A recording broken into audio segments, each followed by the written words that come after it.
Free, free Palestine. Free, free Palestine. Free, free, free Palestine. Free, free, free Palestine.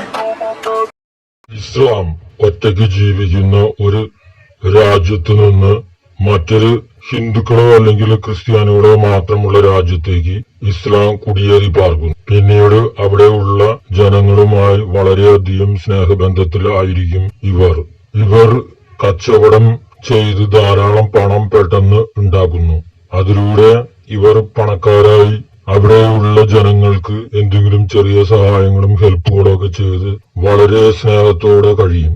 ഇത് മതത്തിലേക്ക് ആളെ കൂട്ടുന്നതിന് വേണ്ടി ഉള്ള പരിപാടിയാണ്. ഇതിനെയാണ് ശീതസമരം അല്ലെങ്കിൽ ശീതയുദ്ധം എന്ന് പറയുന്നത്. ശീതയുദ്ധ മുറയാണ് ഇസ്ലാം ഒരു രാജ്യത്തേക്ക് കടന്നു കഴിയുമ്പോൾ ആദ്യം പയറ്റുന്നത്. അതിലൂടെ വർഷങ്ങളിലൂടെ തലമുറകളിലൂടെ ഇവർ ധാരാളം എണ്ണം പെരുകുകയും മറ്റു മതക്കാരെ പെണ്ണുങ്ങളെ ലവ്വടിച്ച് വിവാഹം കഴിക്കുകയും അതിലെല്ലാം സന്തതി പരമ്പരകളെ ഉണ്ടാക്കി വളരെ പെട്ടെന്ന് പെറ്റുപെരുകി വികസിക്കും.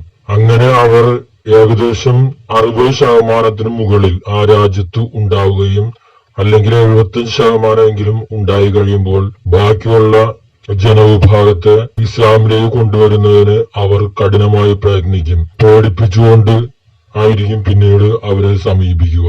അതിനും വഴങ്ങാതെ വരുമ്പോഴാണ് അവർ ജിഹാദ് ആരംഭിക്കുന്നത്. ജിഹാദ് എന്നാൽ തീവ്രവാദം തന്നെയാണ്. പിന്നീട് ഇവർ തീവ്രവാദം നടത്തി തന്നെ ആ രാജ്യം മൊത്തം 100%, അതായത് 100% അവർ ഇസ്ലാമിലേക്ക് കൊണ്ടുവരിക തന്നെ ചെയ്യും. അതാണ് ഇസ്ലാമിന്റെ യുദ്ധം.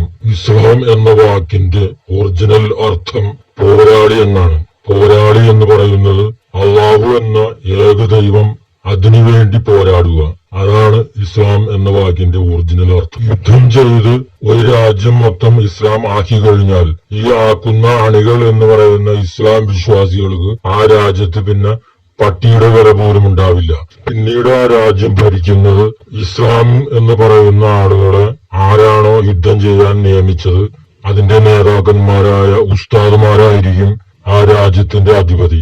അവർ അവരുടെ ഖുർആനിൽ പറഞ്ഞിരിക്കുന്ന മതനിയമം എന്ന ശരിയ നിയമം അവിടെ നടപ്പാക്കുന്നു. അതോടെ ഇസ്ലാം പെണ്ണുങ്ങൾ മൊത്തം ഒതുങ്ങിപ്പോകും. അവരെ പർദ്ദയിടിയിക്കുന്നു, വീട്ടിൽ നിന്നും പുറത്തിറങ്ങാതാക്കുന്നു. ഇങ്ങനെ പല നിയമങ്ങളും അവർക്ക് തലയിൽ വയ്ക്കുന്നു. ഇതുപോലെ തന്നെ ഇസ്ലാം പുരുഷന്മാരുടെയും തലയിൽ ധാരാളം നിയമങ്ങൾ അടിച്ചേൽപ്പിക്കും. അതിന്റെ ഭാഗമാണ് തൊപ്പിയിടിക്കലും മറ്റും.